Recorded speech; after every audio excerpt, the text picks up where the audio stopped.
Hello once again, Internet world, and welcome to another episode of Whatever Flips Your Waffle here on 365sportscast.com. I'm your host, Mark Domeyer. Once again, I'm down in the bunker, deep in the frozen heart of southern Minnesota. A thaw is coming. It's been raining. It's been heating up. There's been no heating up in Major League Baseball. The only thing we have to look forward to when it comes to those of us who love the sport of baseball is that high school baseball will start in a couple of weeks, and we have college baseball to keep track of as well. I'm glad you've tuned in once again to listen to me talk about Minnesota sports, as well as some special guests this week. Welcome to those of you who have tuned in every week or some weeks, and also to those of you who might be checking out the Waffle Flipper for the first time. We're going to start this week. We're going to talk a little bit about Title IX. 50 years old this year. There's been a lot of hullabaloo about that. Certainly a milestone in American history. And, it wasn't originally put in place just for sports, but that's kind of what it's known for and evolved to give equal opportunities when it comes to men and women. And really, when we look at how far women have come in the sports world since then, there are so many areas that they're so very equal in their ability, and more so starting to get recognized more when it comes to TV ratings and equal pay, at least in some areas of sports. A little bit later on, I'm going to, as part of the interview process, talk to Annabelle Petzinger from New Richland, who took part in the first state girls wrestling tournament here in Minnesota this past weekend. That's historic, an outstanding accomplishment. And as Annabelle will talk about, hopefully will grow the sport for more young ladies to take part in. We've seen a lot of evolution when it comes to different sports. I was sitting at a girls' basketball game last week, watching the girls play, and sitting right in front of me was a former player that had gone to the high school where I teach 20-some years ago. And we talked a little bit about just how different the game of basketball is, watching these girls run up and down the court, launch three-pointers left and right, just how athletic they are. And she laughed and said, yeah, back when she was playing, well, you just didn't shoot a whole lot of three-pointers. There might have been one player on your team who that was kind of their job, and they would work on that. But everybody else, it was pass the ball and work the offense. And now there's so much fast break. There's so much just jack that ball up there right away, and you see that no matter where you watch high school basketball, a huge change. I was thinking back to my high school days, and unfortunately, we used to kind of make fun of the girls who played basketball. It seemed like a much more boring game. The scores were much lower than the boys' game, but that was in large part because the girls had not had the opportunities until the 1970s to really be playing basketball, and people didn't understand that they could do a lot of amazing things out there. And so that's come such a long way. And on any given night at any given school, you might see the girls' team certainly score more points than the boys' team does that same night. It's very different games. I know when I officiate at the lower levels, it's the boys still have They're bigger and stronger overall, but boy, there's some girls that can knock you on your keister out there too. It's a different style of game, and earlier this year I was reading some stories about female officials and how they're trying to encourage more ladies to referee in different sports, especially basketball, because the girls feel more comfortable on the court. They think, here's somebody who knows how our style of play and understands what's happening, and that we can be just as tough out there as boys. So a really interesting look at that kind of stuff as well, but certainly have come a long way. I know when I coached my daughter's team and coached junior high and stuff, when I first started, we didn't worry about three-pointers. We didn't worry about stuff like that. We worked on a motion offense, and we learned how to play good, solid defense. By the time my daughter was coming through in 5th grade, I was having her and some of her teammates work on three-point shots, because that had become such a part of the game. And you're watching 5th, 6th, 7th, 8th grade girls shoot three-pointers very effectively. They can do that. They're strong enough now to do that sort of thing, and they're being well taught and well coached on their way to doing those kinds of things. So it's a lot of fun to see that, and certainly there's other areas too. You think about softball versus baseball. People say, oh, softball, that's a girl's form of baseball. And it's really not. If you sit and watch a softball game, there's such a different strategy to that game and the way it's played. And I'll tell you what, Sophie Stork was on this program a week ago, and there's no way I'd want to step into the batter's box as she hurled a softball at me from the pitching rubber out there. No, not at all. I would contend that even though the ball is larger, it is harder to hit a good softball pitcher than it is to hit a good baseball pitcher, at least at the high school level. No way. I'd much rather step in against one of our boys pitchers in the baseball team than I would against Sophie Stork. That's for sure. I would probably embarrass myself. I'd probably hurt myself just trying to bunt against Sophie. She can fire that ball in there, and it's a very different sport. And when you watch some good softball players play, boy, that's a lot of fun. It's a very differently paced game than baseball, and those girls work really hard and accomplish some amazing things out there. When it comes to the money part of women's sports, it's a very slow process. Recently, the women's national soccer team here in the United States was finally given opportunities for equal pay to the men. And, the argument has always been, well, women don't earn as much because they don't bring in as much money. And that is true in a lot of cases. Certainly the NBA, there are more people that watch the NBA and it brings in more revenue than the WNBA.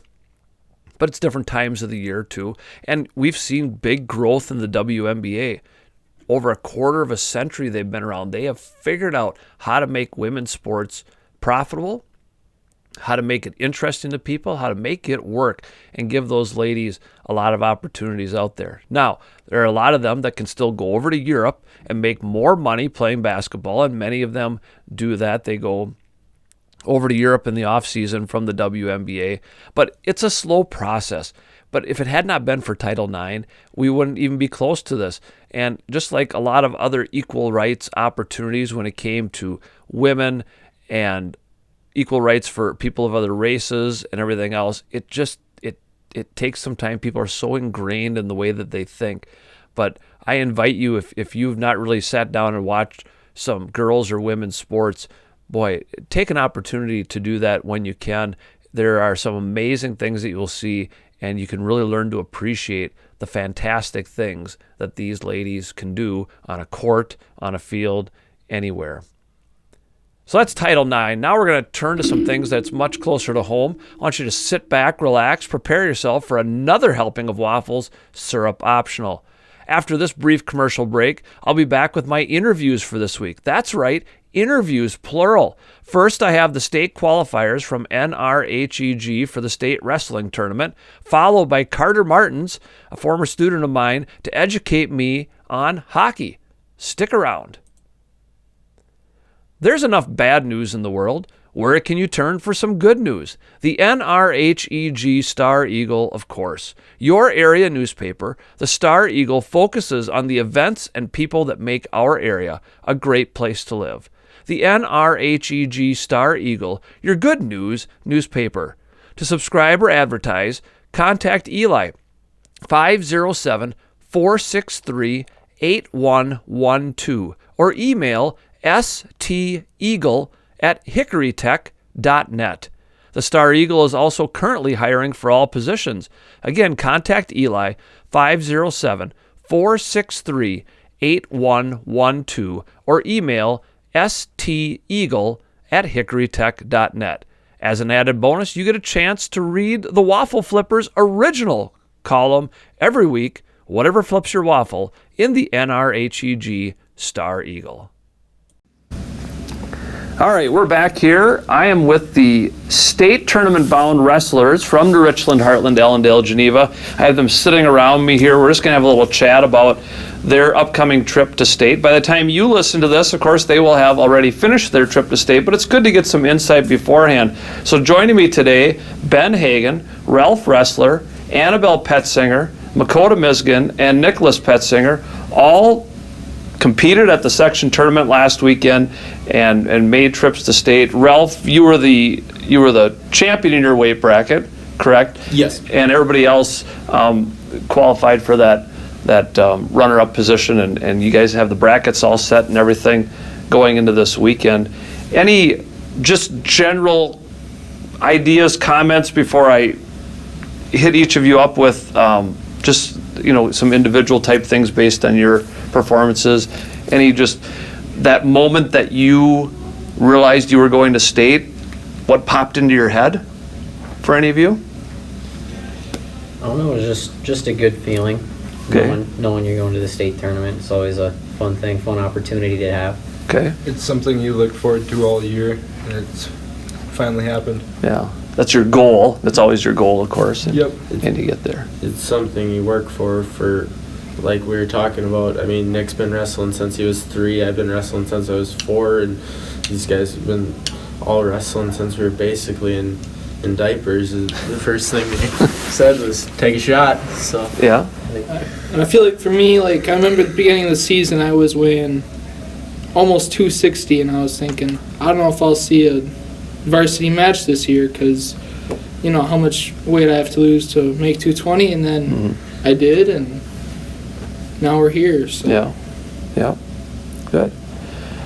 So I have some individual thoughts for each of you. Nick, I'll start with you.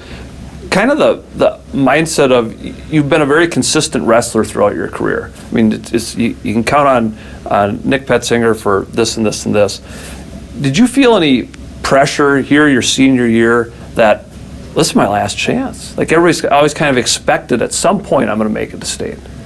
Yeah, it wasn't. I didn't really put any pressure on myself. I just kind of knew that I had put in the work, and over the years that I was with obviously continuing to put in the work this year and wrestling the tournament, that I had a good shot of making it this year. I just tried not to add any pressure, added pressure here, and just wrestle the best I can. And I don't know, it was just in the back of my head. I kind of knew that it was going to work out the right way. Okay, yeah. So that's tough. You're at that level of this is it. This is the last chance. So yeah. Now Makota, would you say that there were high expectations for you this year too, and ranked in the state at different times, and then there were a few stumbles throughout the season. I'm thinking back to a couple matches here at home that maybe you expected you were going to compete better in and didn't turn out the way you want. What brings you back from, there are the expectations. Makota should go to state this year, and then you have those setbacks. How do you overcome those? Some of the things you will get some of those tough losses, but what you need to get your mindset, get over it, work on those things that maybe you thought that you didn't need to work on, but you just emphasize those things and just come back the next match better and just get it done. So sometimes a loss can be a good thing. Absolutely. Yeah, you learn, but better to learn that now than at the section tournament or the state tournament or something like that. Annabelle, as Coach Larson said yesterday at our Pep Fest here at school, it's historic, our first girls state wrestling tournament, and you get to be a part of that. Does that set in at all of this is a really huge, this isn't just state, but this is a big deal for girls everywhere that want to be wrestlers? No, not really. No. The thing is that there's plenty of opportunities already, even before this, for girls that really wanted to get into it. But having it through the state, it's going to be a lot more accessible, because the stuff before that I've wrestled all girls has been like all on our own. We're driving, 2-3 hours out to a tournament. So having it within the state is going to make it a lot more accessible for the people who aren't so sure. And do you feel, because you wrestle against mostly boys throughout the school season, but you compete with them and you win a lot of matches. I think Coach Larson told me you're closing in on 50 career wins already on the varsity. Is it a big deal to differentiate girls and boys? You can compete with the boys. Do you feel like in the next couple of years you might qualify for the regular state tournament? That's a couple of years from now. Haven't thought that far. Okay. Don't know what I'm doing tomorrow morning. Right. Well, I'm going to guess you're going to get up and head up to St. Paul tomorrow morning. Yeah. Probably. Yeah, probably. Ralph, you are a returning state entrant here. And that's a huge deal because we've had a lot of people go to state over the years from our area, but that doesn't happen all the time. What is different about going the second year than it was making that first trip? Well, I think the biggest difference is I feel a lot more calm about going, like my sophomore year when it was kind of holy crap, I made it, you know what I mean? Like I wasn't really expected to be there, and then I got up there and you step out onto the floor and you look up and you go, oh my God, you can fit so much dang hay in that barn, it's insane. And like this time I know what I'm going to. I know it's, you just got to be ready to wrestle your match. And there's a good math problem for you. How many bales of hay at this size would fit inside the XL Energy Center? I don't know, but it's a lot. It's a lot.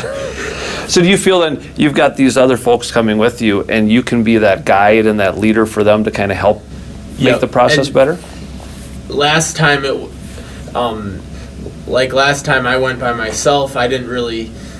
The story is that I just kept running the whole time because I was nervous and there was no one to really talk to, and it was just me and the coaches down there and everything else. So I bet I ran 2, 3, maybe even 4 miles by the time I started to wrestle my match because I was so nervous. This time we got everybody here. We're going to warm up. We're going to do our regular stuff and be ready to go because we've all done it all season long. Right. I mean. And I want to come back to that team thing in a little bit. Ben, I would say of the folks sitting here with me today, you were the underdog. Probably. This was when I was following along on Twitter and keeping up with things. I went, wow, awesome, that's cool. But I had not really necessarily heard your name in the mix of, here's somebody we kind of really expect. You made a big jump. Like you talked about, you had to lose some weight. You had to kind of fit into a bracket that was going to work for you. You pinned the number 1 seed in your section. Am I right? I think he was ranked 3rd or 4th in the state, and he doesn't get to go now at all. Right, which is. Yeah, I remember waking up that morning, or not that morning, but I remember getting there, seeing the bracket, and going, "Well, that's not really what I wanted to see," but but I wrestled through it, and it worked out great for me, I guess. So because you go into it with the idea of, there's probably nobody who goes into a competition and says, "Well, I'm going to lose." I mean, not the true competitor. Yeah. You think, I have a chance, and you had that mindset. Well, when I thought about it, I thought, okay, first, worry about this first match. Let's get through this first match before we worry about anything else. Got through it, I beat him, whatever, and I thought, now, this is a great opportunity. I don't know what's going to happen. I haven't wrestled him since last year. I got my butt whooped by him last year. This year, I haven't wrestled him yet. I know Cole did. He got the chance to wrestle him. That didn't go out great, but I haven't seen him. So let's, give her a heck or whatever. Yeah. Well, and you have to beat the best to be the best. Yeah. But that feeling, of that competition, I had heard somebody earlier in the season talk about a wrestler who was ranked and then they got beat, and they said, well, that's not very fair. He's ranked. My thought was, well, yeah, but that's why you compete, isn't it? I mean, even if you're the underdog, you figure, I go out there and what a cool story it'll be if I beat that person who's expected to win. So, Ralph, you talked about this, that, you have company now this year, and that makes it so different. The nerves are maybe not there because you have people, of a like thing. You guys, any of you, comment on, wrestling is one of those unique sports in that there's that team component, but also the individual component. And it always amazes me, you get to perhaps a heavyweight match in a dual meet, and your team is going to lose. You can't win because you're so far behind, or you're going to win, you can't lose because you're so far ahead. And yet, the enthusiasm that I always see from teammates for that individual out in the mat, because it's not going to affect the team score, it's not going to affect the team outcome. How do you kind of balance that as wrestlers of, we want the team to compete. We want the team to win. We want to be successful that way. But also, I have only control over myself. How do you balance that in a sport like that? I think, like, for me, when I'm always walking around, I kind of look, but then I always stay focused. Like, I can't control anything what's going on out there. So I'm going to worry about, my match and making sure that I'm warmed up and prepared to go out there. Okay.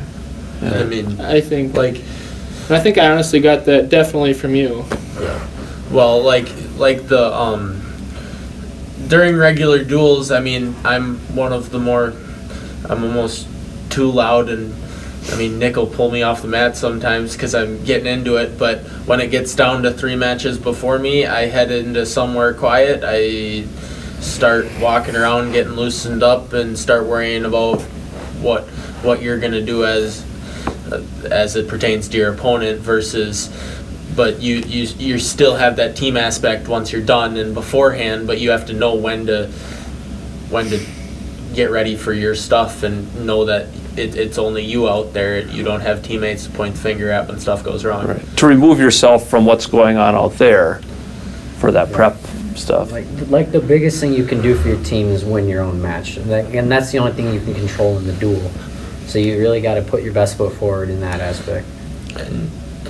And whether you're winning the duel or not, every match kind of counts, because like at the end of the year, whether rankings matter or not in your own mind, they put you in spots in the bracket where you have more of an opportunity if you have wins against certain people. Right.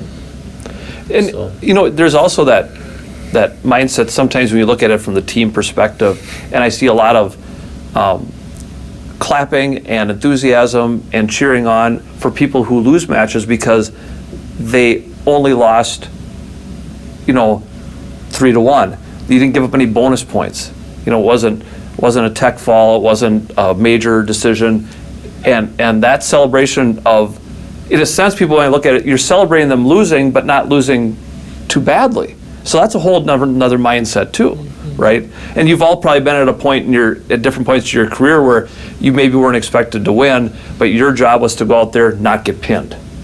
Like that's your job. Yeah. And That's really prominent at the lighter weights, because the lighter weights are who set the tone for the duel, and who has to go out there and set a base that even if we're behind, it's not by that much, so that the midweights and the heavyweights can bring us back. Right, because if you're behind 24-0, That's a hard deficit to come back from. right, Like as a rule, but within the first like 5 or 6 weights, if we could get 1 to 2 wins and 2 guys that didn't get pinned, we were probably sitting in a great position for our top half of our team to get Right. it done. based on the way your team was set Yep. up this year, your upper weights were Yep. a little better opportunity. But that's that, again, those of us who didn't compete in that type of a sport, being a basketball and guy myself and everything, it's such a different mindset. In basketball you have to all work together as a team. In football you have to work together, and one person could screw up and it doesn't necessarily impact everybody else. So wrestling is so different that way, and I appreciate seeing that from you guys. But that'll help. Certainly you guys will all kind of be up there. It's that you're cheering each other on, and you're working with each other, and you might be at different times and everything, but you'll be able to be there, and it's not just Ralph running around the XL Center. You can all run together and enjoy that. So Run relays around the XL Center. yeah, right. I'm sure you discovered some of the inner depths of the stadium that nobody else knows about as you. Funny story about that. I actually got locked out of the XL Center last time. Oh, okay. I was warming up and I was kind of doing the thing where I go into a quiet room and all of a sudden the door closed, and then I mixed up which door was what door. I opened the door and all of a sudden I was sitting outside in St. Paul. It was Which, great. in March is not always somewhere you want to be. Oh it's no, outside. it was kind of cold. Yeah, right. It should be decent, I think, this weekend, and not too bad, but try not to get locked out of the XL Energy Center. So, anything else, any insight that any of you have, your preparation now as you turn from, you qualify for state this week leading up to the state tournament, does your preparation change? Or is it just kind of keep on the same thing that's gotten you where you got now? You want to, basically, I've kept on the same thing, just work on some of the things that you need to like go over with the fine-tooth comb, just get it all good. A big part of it is we don't tame down the practices to the point where you're doing nothing, but it's a big deal to not get hurt this time of year. I mean, there's plenty of stories in the last couple of years of kids getting knocked out of the state tournament because they get hurt practicing right before, and you're not gonna put on that much more technique. I mean, we've all been practicing for months now. I mean, we're all running in the morning and everything else. You ain't gonna lose that much conditioning in 1 week. So. Right.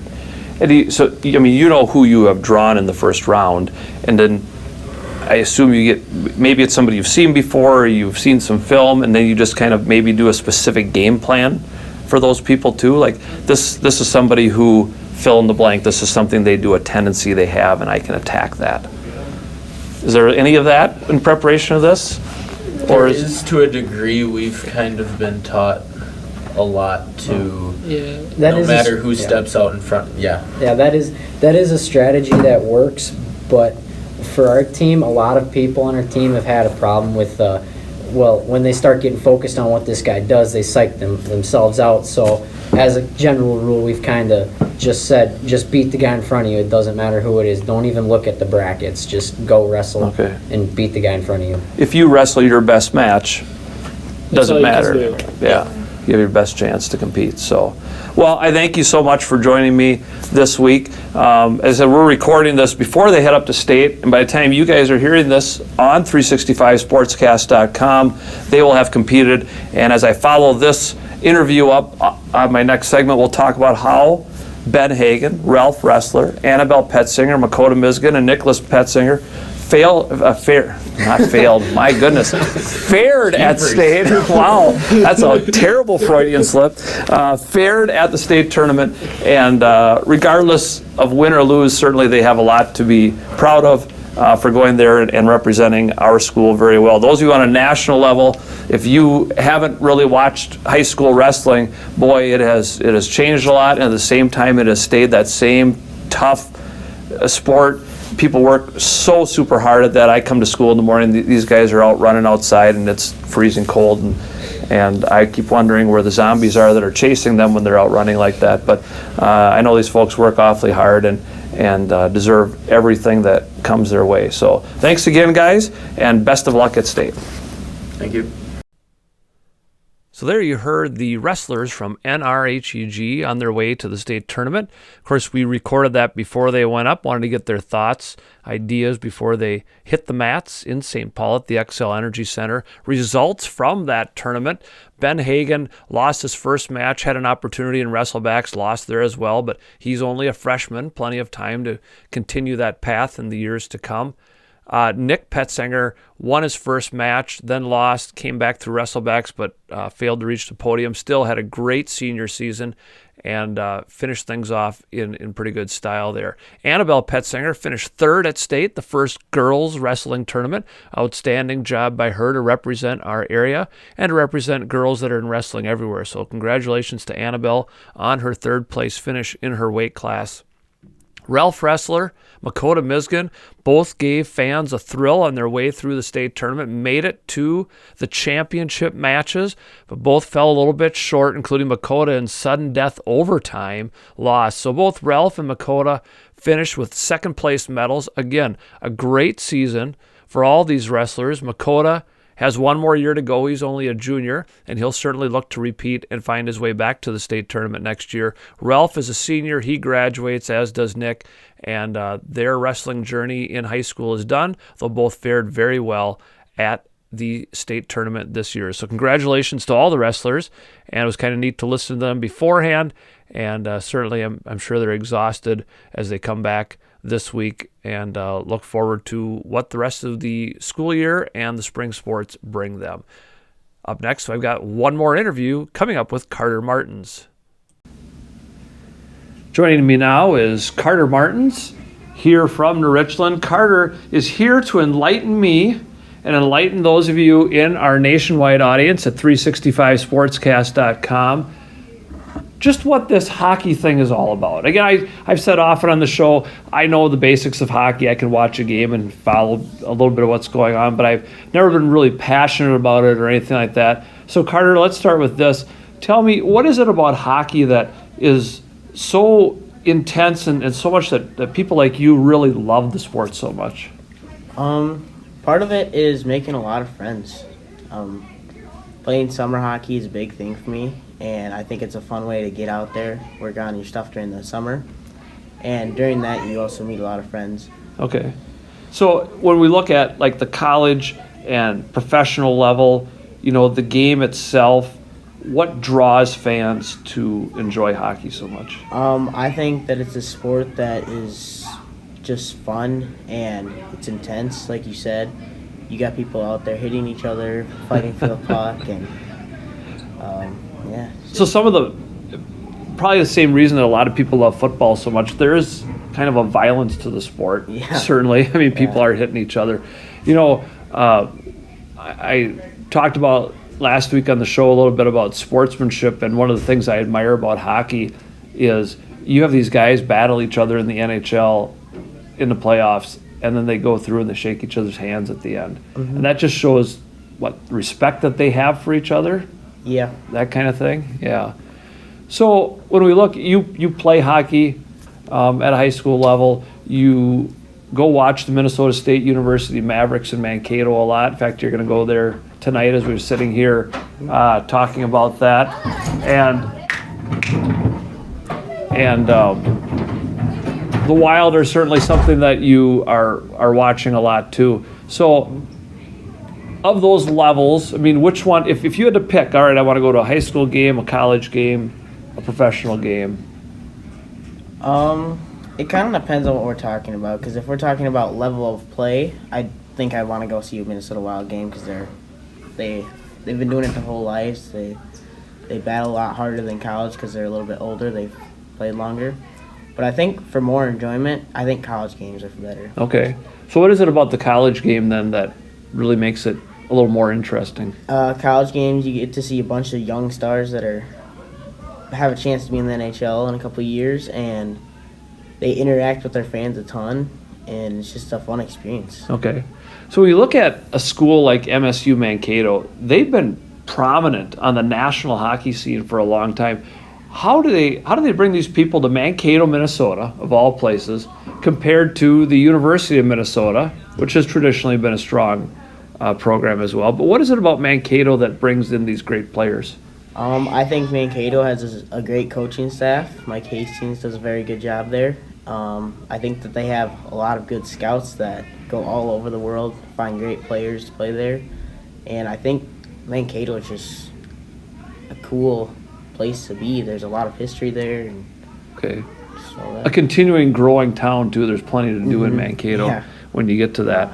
And how are the Mavericks doing this year? I guess again, I don't pay that close of attention, but I believe their record is 31-5 right now, and tonight they are heading to have the number 1 seed playing St. Thomas University playoffs. So a huge game, and you're on your way to that shortly.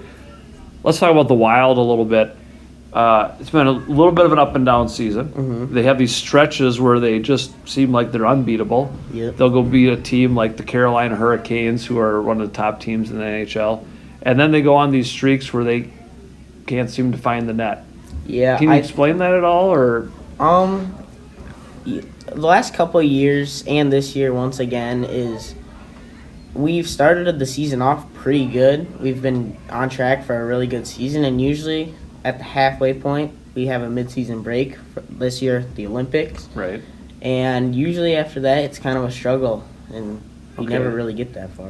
And when I looked at the beginning of February, I looked at all these makeup games that they were putting in place of the Olympics. The Wild were going about every other day. Yep, because during December, a lot of those games got canceled for COVID. Right. So that's tough as a professional athlete, as an athlete at any level, to have one day off and then go play again. Yeah, Yeah. I think you don't have a whole lot of rest in between, and it's tough. Because you guys don't even do that at a high school level too often, do you? No, No. I mean, Thursdays, those games are kind of one day apart, but other than that, Yeah, it's hard to do. But now I think here in March, the Wild play a lot at home. yep, And so perhaps a chance to kind of right themselves. yep. Hopefully they can correct their last away streak. Yeah. That was a tough one. Right. And they've been bouncing around. They could finish anywhere from second in their division to being down into that wild card realm. And can you explain, because again, for the non-people like me, so when I look at the playoff picture and they show, the two divisions over on their side and then they have wild card. So when they seed that out, do they just take like the top team from one division, top team from the next division? Those are the first two seeds. Yes. And then they kind of go record-wise from there after that. It's or points-wise, I should say, with that. So the Wild could go anywhere from the third seed to whatever. I mean, Yeah. yeah, It's a big margin. Right? yeah. Because they're not going to catch Colorado. No, they're not. They're 8.5 games behind them. Yeah. So. When you get to the playoffs, though, and you're playing these longer series, is a team like the Colorado Avalanche a beatable team in a series? Can they do that? I think we could beat Colorado in a series like that. We've beat them a couple times this year, and I think that Okay. we could have a chance against them. Going to have to steal something on the road at some point Yep. in a series like that. I think but an away game win would be huge. But yeah, and then hold court on your home ice and Yep. stuff too. Now there's the trade deadline is, March 21st, I believe. so it's coming up. Yep, really soon. Anything that the Wild can do or that you've heard of that they might do to try to strengthen the team? Not a whole lot. The only thing that we really had trade talks this year was possibly trading for Jack Eichel to bring Kaprizov back, but he came back anyways, and we ended up not getting Jack Eichel. So Okay.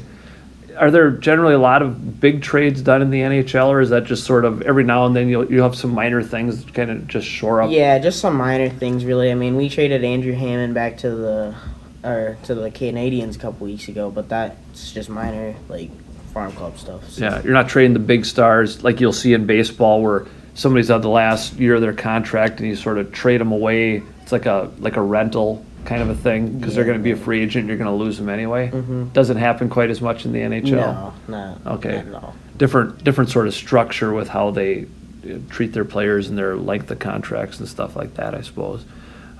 What else can you tell us about the NHL? What are some other insights that you have going forward? Well, I think that the Central Division is going to be a key part in the playoffs as there are a lot of good teams in there, and I think it's going to be a struggle to get in the playoffs with them. Okay. Because you have Colorado, you have the Wild, The Blues, the Predators, it's Okay. going to be a tough one. so a lot of teams that really kind of battle things out and go from there. And the playoffs start in April, right? And it seems like such a long stretch when you get to that. Have you've been to the XL Center, I Yes. assume, for hockey. The experience there, unlike anything else, Yeah, it's really fun. comparable other professional sports. I mean, have you been to Twins games or Vikings games? Yeah, I've And- been to Twins games. I've never been to a Vikings game. But Okay, but just a whole different level of intensity, I would guess. Yeah. Sitting at a hockey game and they put on a nice show up there. Yeah, I would prefer to go to an NHL game over a Twins game. And of course, the way this year is going, you might not be able to go to a Twins game even if you wanted to. Yeah. And I've speculated on here that might help like the NHL and the NBA. There's no baseball going on. So when their playoffs are on, somebody who might just sort of be a half-hearted fan like myself might say, well, I don't have any baseball to watch. Maybe I'll tune in here. And maybe I'll discover something great about hockey or professional basketball or whatever. I do think that this is a great opportunity for NHL to expand its fan base a little bit more. So if they can start doing a couple more nice things, I think we Right. could get a lot more fans.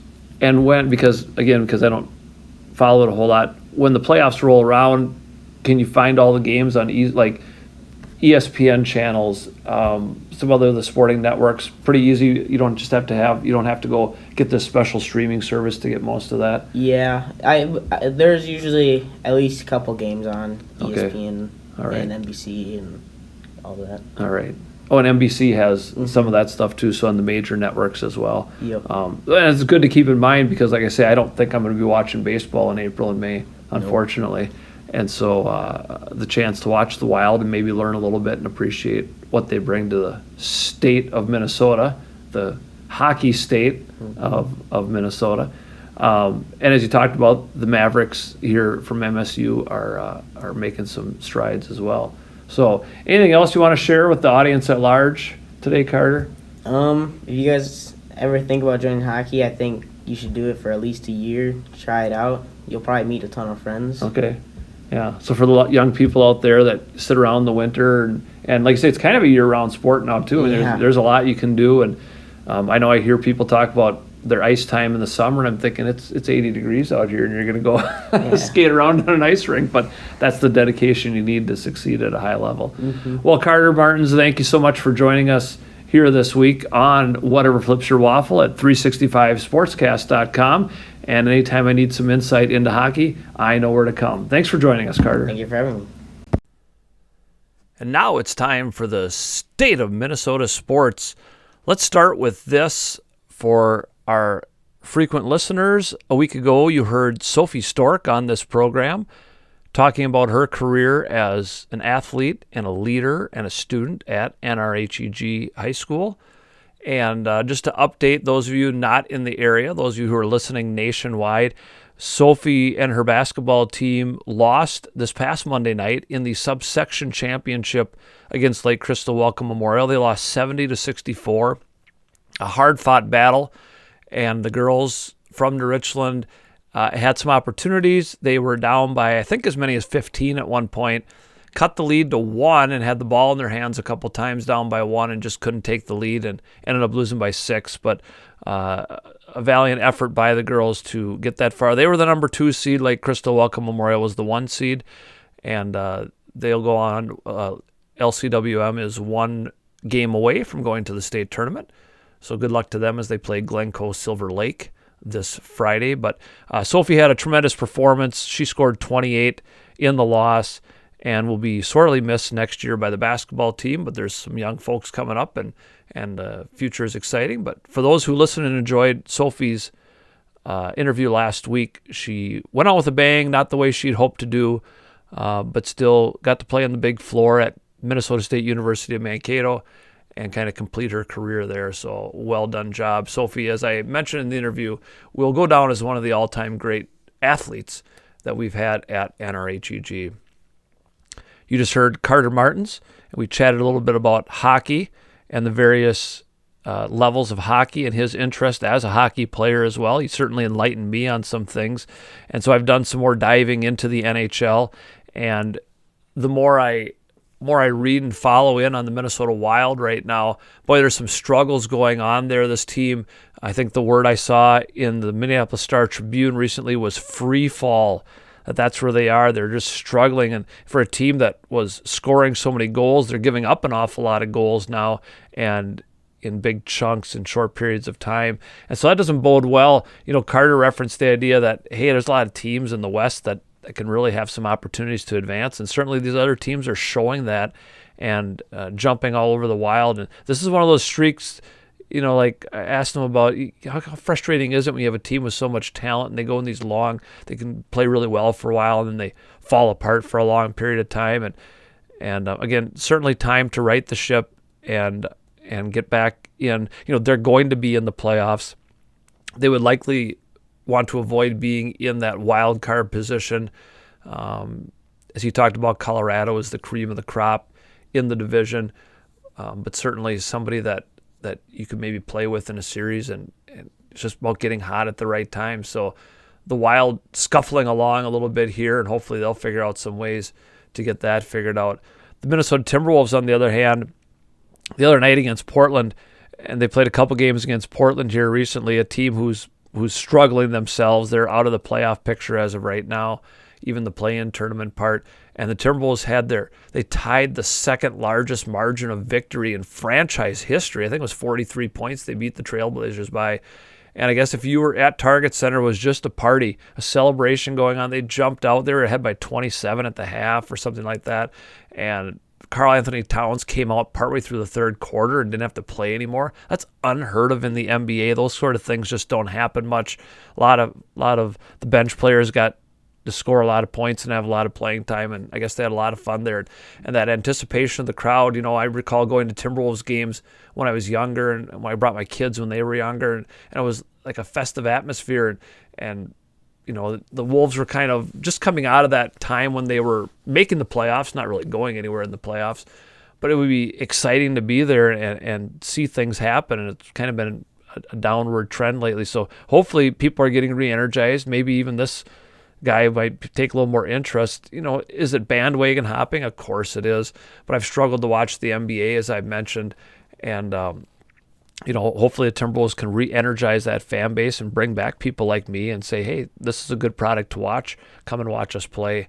And maybe head over to the Target Center at some point in time and catch some NBA basketball again. That would be a fun thing to do. We look at the University of Minnesota. If you are listening to this show in its original broadcast on Wednesday evening, as we are talking, the Minnesota men's Gopher basketball team is starting their first game in the Big Ten tournament. Again, struggles down the stretch for that team. Ben Johnson challenged his team in the last game when they were losing to a team they'd beaten before and said, are we going to put forth the effort? Are we going to do what we've done all year? And they couldn't make the comeback and do that. So they end up finishing last in the Big Ten, which is where a lot of the pundits had placed them, as finishing last. But certainly there was hope that they could, partway through the season, they were doing okay and it wasn't going to be any great shakes. But they ended up finishing tied for last. But since they had lost to Nebraska, they technically finished in the basement. And it's been a long, long time.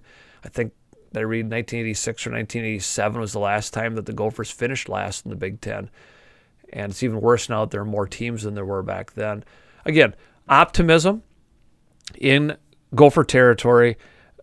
People like what they see and give Ben Johnson some time to get his players here. And who knows, maybe they'll win a game or two and kind of go out feeling pretty good about themselves. I guess we'll see. When this program is over, we can all go watch it together.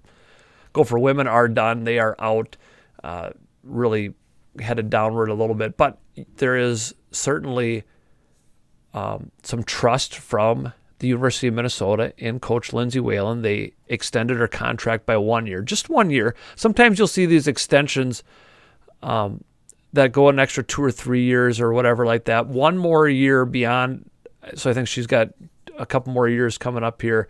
And again, prove it time, show what you can do, but we think you're headed in the right direction. We're seeing some positive things. And as Carly Wagner said on this program a couple of weeks ago, she thinks they're very, very close. And so that makes this guy excited. Next year, hey, maybe next year's a chance to see them jump up into that upper echelon. There are certainly some really, really good women's basketball teams in the Big Ten. And maybe it's time for the Gophers to jump in and be part of that mix too. And I think at least next year they have to be in the running for an NCAA tournament bid. And you have to start to question things if they're not in that mix and finishing over 500 and making a run at making the big dance next year. So again, we'll see. We have an off season and likely soon an off season for the men's basketball team as well. And then we can sit back and watch the NCAA tournament. And in my mind, it's always watching and seeing the teams that are so very successful. What does it take to be a UConn in women's basketball? What does it take to be a Duke or North Carolina, Kansas, Kentucky in men's basketball? Maybe that's not something you can achieve here in Minnesota. Kind of like college football. Can you ever be Alabama? Probably not. Can you make a run and every now and then contend? Can you be consistent in the top 25 in the country? I think that's what Minnesotans would like, to have an opportunity every now and then to make a big splash and to do something special. We're not going to be those teams. And as the NCAA continues to become more centralized for the big schools, I think you'll see less and less opportunities for teams to jump up and do those kind of things, but we'll just have to wait and see what happens with that. Certainly some big news in the NFL this past week, and some of it directly impacts the Vikings, and we're going to have to kind of wait and see how that all sorts out. Aaron Rodgers reportedly signs a contract extension with the Packers, $50 million a year he's going to average over 4 years. And so all of a sudden the dominoes started to fall. As soon as that, my phone buzzed and told me Rodgers extends his contract. All of a sudden, another buzz. Devontae Adams will be given the franchise tag. He'll be there at least one more year, and one would imagine the Packers might try to say, hey, we want you and Aaron together for this whole time. But boy, a financial bind. We joked, my neighbor in the classroom down the hall, and I joked that maybe Aaron Rodgers is going to have to stay out there and punt if they don't get a first down. Who are they going to sign? The Vikings are in this bind. How do you find enough good players to surround your superstar? And in the Vikings case, Kirk Cousins isn't really a superstar. He's a very good quarterback, but he's not an Aaron Rodgers. And then you have to ask yourself, too, what are the Packers, what happens if they don't win a Super Bowl in these next 4 years? Is that a lot of wasted money, or is this they think their only chance to do that? They want to try to grasp at that one more time? We'll have to wait and see. The other domino that came out of that right away then was my phone buzzing again and saying, hey, it looks like Russell Wilson's going to get traded to the Denver Broncos. And outside of this year where the Vikings pretty much handled the Seattle Seahawks, Russell Wilson's been a thorn in their side. They seem to play the Seahawks every single year.